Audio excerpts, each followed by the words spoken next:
ഈ നിലമ്പൂരിലെ ആർക്കാരുടെയൊക്കെ പിന്തുണ എന്നുള്ളതാണ് വളരെ വിചിത്രമായിട്ട് നിൽക്കുന്ന ഒരു കാര്യം.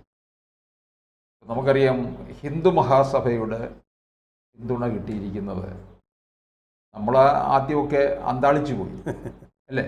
CPM സ്വരാജിനാണ് കിട്ടിയിരിക്കുന്നത്. അപ്പം ആരുമായിട്ടും കൂട്ടുപിടിക്കാമെന്നുള്ളത് പണ്ടേ ഒരു ചൊല്ലുള്ളതാണ് അല്ലേ. ഏത് ചെകുത്താനുമായിട്ടും കൂട്ടുകൂടാമെന്ന് അത് EMS പറഞ്ഞിട്ടുള്ള കാര്യമാണ്. അപ്പോൾ അതൊക്കെ തന്നെ ആയിരിക്കും ഇവിടെ ഇനി നിലമ്പൂരിൽ ആവർത്തിക്കപ്പെടാൻ പോകുന്നല്ലേ. ഇതിൽ വലിയ രസമാണ്. അപ്പോൾ 3 കക്ഷികൾ പ്രധാനമായിട്ട് എടുത്തു കഴിഞ്ഞാൽ CPMന് ഏതാണ്ട് 3 വർഗീയ കക്ഷികളുടെ പിന്തുണയുണ്ട്. CPM അല്ല, ശരിക്കും LDFന്. UDFനാകട്ടെ 2 വർഗീയ കക്ഷികളുടെയും പിന്തുണ, ഒരു ജാതീയ കക്ഷിയുടെയും പിന്തുണ ഉണ്ടെന്ന് പറയും. അപ്പോൾ ജാതീയമല്ല, വർഗീയം തന്നെ. അങ്ങനെ വെച്ച് നോക്കുമ്പോൾ CPMന് 4 വർഗീയ കക്ഷികളുടെയും UDFന് 3 വർഗീയ കക്ഷികളുടെയും പിന്തുണയുണ്ട്. ഇവർ രണ്ടും കൂടെ ചേർന്ന് BJP വർഗീയ കക്ഷിയാണ് വോട്ട് കൊടുക്കല്ലേ, 2 കൂട്ടരും കൂടെ ചേർന്ന് പറയുന്ന വളരെ രസകരമായിട്ടുള്ളൊരു പ്രഹസനമാണ്, ഒരു അസംബന്ധ നാടകമാണ് ഇപ്പോൾ നമ്മൾ നിലമ്പൂരിൽ കാണാൻ പോകുന്നത്. ഇതിൽ ഏറ്റവും വലിയ അത്ഭുതം വിജയനാഥ് പറഞ്ഞത് തന്നെയാണ്. അതായത് നാഴികയ്ക്ക് 40 വട്ടം ഗോഡ്സെ എന്ന് പറഞ്ഞ് BJPയെ മുറിവേൽപ്പിക്കാറുണ്ട് CPM. ആ CPMൻ്റെ സ്ഥാനാർത്ഥിയായിട്ടുള്ള സ്വരാജിന് പിന്തുണ കൊടുത്തിരിക്കുന്നത് അഖില ഭാരത ഹിന്ദു മഹാസഭ. ആവർത്തിക്കുന്നു, അഖില ഭാരത ഹിന്ദു മഹാസഭ പിന്തുണ അങ്ങ് സ്വീകരിച്ചു. കലവറ ഇല്ലാതെ CPM സ്വീകരിച്ചു. RSSകാരനാണ് ഗോഡ്സെയെ കൊന്നതെന്ന് പറഞ്ഞു. പക്ഷെ കോടതി പറയുന്ന RSSന് ബന്ധമില്ല. പിന്നെ ബന്ധമുണ്ടെന്ന് ഗോഡ്സെ തന്നെ പറഞ്ഞ സംഘടനയാണ് ഹിന്ദു മഹാസഭ. അതിൻ്റെ നവഫാഷിസ്റ്റ് രൂപമാണ്.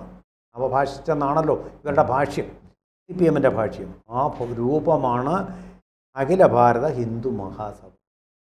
ആ പിന്തുണ ഗോഡ്സെയുടെ കക്ഷിയായിട്ടുള്ള ഹിന്ദു മഹാസഭ കൊടുത്തപ്പോൾ കൈയും നീട്ടി സ്വീകരിച്ച പാർട്ടിയാണ് CPM. അവരാണ് വർഗീയതയെക്കുറിച്ച് നമുക്ക് ഉദ്ബോധനങ്ങൾ നൽകിക്കൊണ്ടിരിക്കുന്നത്. സ്വരാജിനെ പോലുള്ള ആൾക്കാരല്ലേ. ക്യാപിറ്റൽ പണിഷ്മെൻ്റൊക്കെ വാങ്ങിച്ചു കൊടുക്കുക. പ്രാഡ്വീകവാകനാണ് അദ്ദേഹം.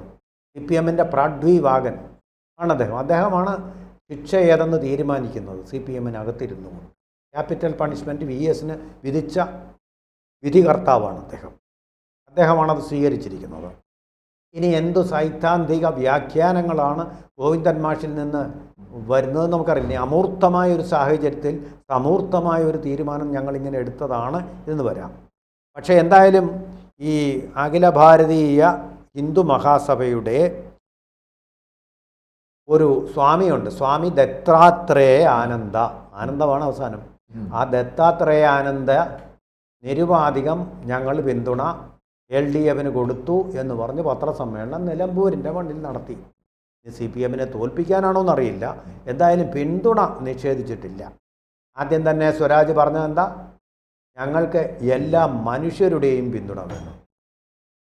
അതിന് സൈദ്ധാന്തിക വ്യാഖ്യാനം അദ്ദേഹം പറഞ്ഞത് RSS അങ്ങനെയുള്ള വർഗീയ സംഘടനകൾ പെട്ടവരൊന്നും മനുഷ്യരല്ലല്ലോ. എന്താണ് പിന്നെയെന്ന് പറഞ്ഞില്ല, കാടന്മാരെന്നായിരിക്കും അദ്ദേഹം ഉദ്ദേശിച്ചത്. അപ്പോൾ PDPക്കാരോ അവർ മനുഷ്യരാണ്. മനുഷ്യനെ പൂന്തറയിൽ കൊന്ന പോട്ടെ, കോയമ്പത്തൂർ സ്ഫോടനത്തിൻ്റെ കാര്യം പോട്ടെ, പൂന്തറയിലിട്ട് കൊന്ന വർഗീയ കലാപത്തിന് ആഹ്വാനം ചെയ്ത മദനിയുടെ പാർട്ടി വർഗീയമല്ലാത്ത പാർട്ടിയാണോ? വിശുദ്ധമായ പാർട്ടിയാണോ? അവരിപ്പം മാറിയിട്ടുണ്ട്. എവിടെയാണ് മാറിയത്? പുള്ളിപ്പുലിക്ക് അതിൻ്റെ പുള്ളികൾ മായ്ച്ചു കളയാൻ കഴിയുമോ? എവിടെയാണ് അവർ ഭരണഘടന മാറ്റിയിട്ടുള്ളത്? എവിടെയാണ് അവർ പ്രത്യയശാസ്ത്രം മാറ്റിയിട്ടുള്ളത്? സൗകര്യം പോലെ അങ്ങ് പറഞ്ഞേക്കുക. കളമശ്ശേരിയിൽ ബസ് കത്തിച്ച സംഭവത്തിന് അവർ മാപ്പ് പറഞ്ഞിട്ടുണ്ടോ? അദാനിയെ കൊല്ലാൻ ബോംബ് വെച്ചതിന് മാപ്പ് പറഞ്ഞിട്ടുണ്ടോ? പൂന്തുറ വർഗീയ കലാപം, നിരപരാധികൾ കൊല്ലപ്പെട്ട സംഭവത്തിന് അവർ മാപ്പ് പറഞ്ഞിട്ടുണ്ടോ? ജയിലിൽ നിന്ന് ഇറങ്ങാൻ വേണ്ടി ഒരു മാപ്പ് അങ്ങ് പറഞ്ഞു, അത്ര മാത്രമേ മാപ്പായിട്ട് പറഞ്ഞുള്ളൂ. അൻവറാശ്ശേരിയിലെ ആ പ്രത്യയശാസ്ത്രത്തിന് ഒരു മാറ്റവും സംഭവിച്ചിട്ടില്ല എന്നുള്ളതല്ലേ സത്യം. സോഷ്യൽ സ്പേസിൽ അതിപ്പോഴും കടന്നാടുകയല്ലേ അദ്ദേഹത്തിൻ്റെ വർഗീയത നിറഞ്ഞ വർഗീയ കലാപത്തിന് ആഹ്വാനം ചെയ്യുന്ന പ്രസംഗങ്ങൾ. നാണമില്ലാതെ ആ വോട്ടല്ലേ നിങ്ങൾ സ്വീകരിച്ചത് പറഞ്ഞിട്ട് കാര്യമില്ല. ശംഖുമുഖം കടപ്പുറത്ത് വെച്ച് തന്നെ ഇദ്ദേഹത്തിനെ മതമൗലികവാദിയായിട്ടുള്ള അബ്ദുൽ നാസർ മദനിയെ വലിയൊരു ബഹുമാന്യനായിട്ടുള്ള രാഷ്ട്രപിതാവിനെ പോലെ സ്വീകരിച്ചിരുത്തുകയും രാഷ്ട്രപിതാവിനെ പോലും മദനിയോട് ഉപമിക്കുകയും ചെയ്ത പ്രസ്ഥാനമാണ്. വേദിയിൽ ചലച്ചിത്ര നടൻ മുരളിയും ഉണ്ടായിരുന്നു. മുരളി അതിന് ആലപ്പുഴയിൽ മത്സരിച്ചല്ലോ. അതെ, ആ തെരഞ്ഞെടുപ്പ് സമയത്താണെന്ന് ആലപ്പുഴയിൽ VM സുധീരനായിരുന്നു. അപ്പോൾ അതെ, ഇവരൊക്കെയാണ് വലിയ ആദർശങ്ങളും വർഗീയതയ്ക്കെതിരായിട്ടും ഒക്കെ സംസാരിച്ചുകൊണ്ട് നമ്മളെ ഉദ്ബുദ്ധരാക്കിക്കൊണ്ടിരിക്കുന്നത്. നാജിക്ക് നമ്മൾ PDP കൂടാതെ ഇപ്പോൾ 2 എണ്ണം PDP, അഖില ഭാരത ഹിന്ദു മഹാസഭ, മറ്റൊന്നുണ്ടല്ലോ മുസ്ലിം ലീഗിൻ്റെ ഒരു വിഭാഗം ഉണ്ടല്ലോ. പേര് വെച്ച വർഗീയതയല്ലേ അതിനുള്ളത്. നമുക്ക് അത് നല്ല ശരിയാണ്, സൗഹൃദം പാലിക്കുന്ന കക്ഷിയാണ്, വർഗീയമായിട്ട് ഒന്നും ചെയ്യുന്നില്ല. പക്ഷേ പേരിൽ തന്നെ വർഗീയതയില്ലേ? സുപ്രീം കോടതിയിൽ അവർ പറഞ്ഞിരിക്കുന്നത് എന്താ? ഞങ്ങൾ മുസ്ലിങ്ങളുടെ താല്പര്യം സംരക്ഷിക്കാനുള്ള കക്ഷിയാണ്. ഈ പേരിലുള്ള കക്ഷിയല്ലേ ഇന്ത്യയിൽ ഏറ്റവും വലിയ വർഗീയ ലഹള ഉണ്ടാക്കിയ ജിന്നയുടെ പാർട്ടി? ആ പേര് തന്നെ സ്വീകരിച്ചിരിക്കുമ്പോൾ അതൊരു തരം മുസ്ലിം ബ്രദർഹുഡ് അല്ലേ? അപകടകരമായ ഒന്നല്ലേ അത്? അതെന്താ ഞങ്ങൾ പറഞ്ഞു തരണോ? CPM-ന് തിരിച്ചറിയാനുള്ള പോളിറ്റ് ബ്യൂറോ ഇല്ലേ? വിവരമുള്ളവരുടെ പോളിറ്റ് ബ്യൂറോ ഇല്ലേ? അറിയാം. എങ്കിലും ജയിക്കാൻ വേണ്ടിയിട്ട് തന്ത്രം, അടവ് നയം, അതാണ് നിങ്ങൾ എഴുതുന്നത്. അതുപോലെ തന്നെയാണ് ഹുക്കുമത്ത് ഇലാഹി എന്ന് പറയുന്ന പ്രത്യയശാസ്ത്രത്തിൻ്റെ ആളായിട്ടുള്ള മൗദൂദിയുടെ പ്രസ്ഥാനമായിട്ടുള്ള ജമാഅത്തെ ഇസ്ലാമി. അതിൻ്റെ കാര്യം ലോകം മുഴുവൻ ഇസ്ലാമിക ഭരണത്തിന് കീഴിലാകണം. ഇറാനിലെ പോലെ ഒരു ഇസ്രയേൽ ഉണ്ടാവാൻ പാടില്ല, ഇസ്രയേൽ പിന്നെ ഉണ്ടാവാൻ പാടില്ല, ഇറാൻ മാത്രമേ ഉണ്ടാവൂ. അത്തരം ഒരു പ്രസ്ഥാനത്തിൻ്റെ പിന്തുണയാണ് VD സതീശൻ, മറ്റൊരു മാർക്സിസ്റ്റുകാരനായിട്ടുള്ള മാർക്സിസ്റ്റ് പ്രത്യയശാസ്ത്രങ്ങൾ നാഴികയ്ക്ക് 48 വട്ടം ഉരുവിടുന്ന കോൺഗ്രസ്സുകാരനാണ് VD സതീശൻ. ഈ VD സതീശൻ പറഞ്ഞു തന്നെ അതിപ്പോൾ അവർ മാറി. VD സതീശനാണ് ഇത് ആദ്യമായിട്ട് പ്രഖ്യാപിക്കുന്നത് ജമാഅത്തെ ഇസ്ലാമി മാറിയെന്ന്. അവർ ബംഗ്ലാദേശിൽ പള്ളിയും അമ്പലവും ഗുരുദ്വാരയും ഒക്കെ തകർത്ത് ഹിന്ദുക്കളെ, മുസ്ലിങ്ങളെ, ക്രിസ്ത്യാനികളെയൊക്കെ കൊണ്ടിരിക്കുകയാണ്. ഇപ്പോഴും മാറ്റം വന്നെന്ന്, ഇവിടെ നിന്ന് മാറ്റം വന്നെന്ന് സതീശനൊരു വെളിപാടുണ്ടായിരിക്കുക. സതീശന് പിന്തുണ കൊടുത്തപ്പോൾ വെളിപാടുണ്ടായി, അവരങ്ങ് മാറിപ്പോയെന്ന്. അവർ ഞങ്ങൾക്കല്ല പിന്തുണ വന്നാൽ UDF-നാണ് എന്ന് വഴി പറഞ്ഞ് മാറ്റുകയാണ്. എന്തൊരു ഏറ്റവും വലിയ ഡിബേറ്ററായിട്ടുള്ള കോൺഗ്രസിൻ്റെ ആളാണ് ഇങ്ങനെയൊക്കെ തരം പോലെ വെറും ഫ്രോഡ് പറഞ്ഞുകൊണ്ടിരിക്കുന്ന കള്ളത്തരം. ഒരു മാറ്റവും വന്നിട്ടില്ല. കഴിഞ്ഞ ദിവസമാണ് ഇതിൻ്റെ ആശാനായിട്ടുള്ള അബ്ദുള്ള മാഷ് പറഞ്ഞത് 2050 ആകുമ്പോൾ ലോകം മുഴുവൻ മുസ്ലിം രാജ്യമായി തീരുമെന്ന്. എവിടെയാണ് മാറിയിരിക്കുന്നത്? കേരളത്തിൽ പോലും മാറിയിട്ടില്ല സതീശ. ഇന്നലെ ജനം TV-ക്ക് അബ്ദുള്ള പ്രൈം ഡിബേറ്റിൽ പറഞ്ഞ അഭിപ്രായം നിങ്ങൾ കേട്ടു നോക്കൂ.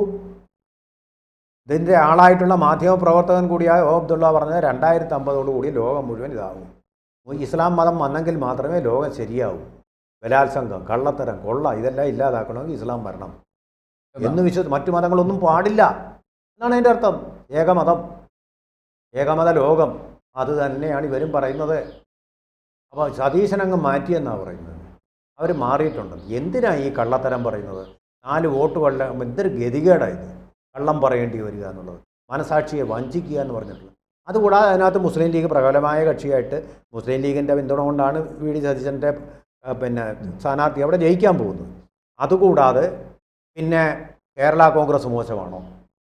കേരള കോൺഗ്രസ് ഒരു പ്രത്യേക മതവിഭാഗത്തിന് കാറ്റർ ചെയ്യുന്ന പാർട്ടിയാണ്.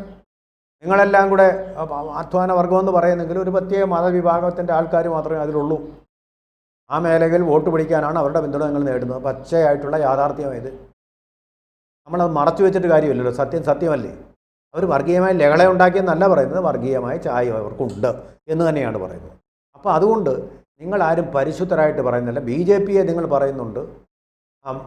പിന്നെ മഗ്ദലനയിലെ മറിയയെ പോലെ നിങ്ങളിൽ പാപം ചെയ്യാത്തവർ ഇവളെ കല്ലെറിയുന്നു മാത്രമേ ഉള്ളൂ BJP-യെ ചൂണ്ടി എനിക്ക് പറയാം.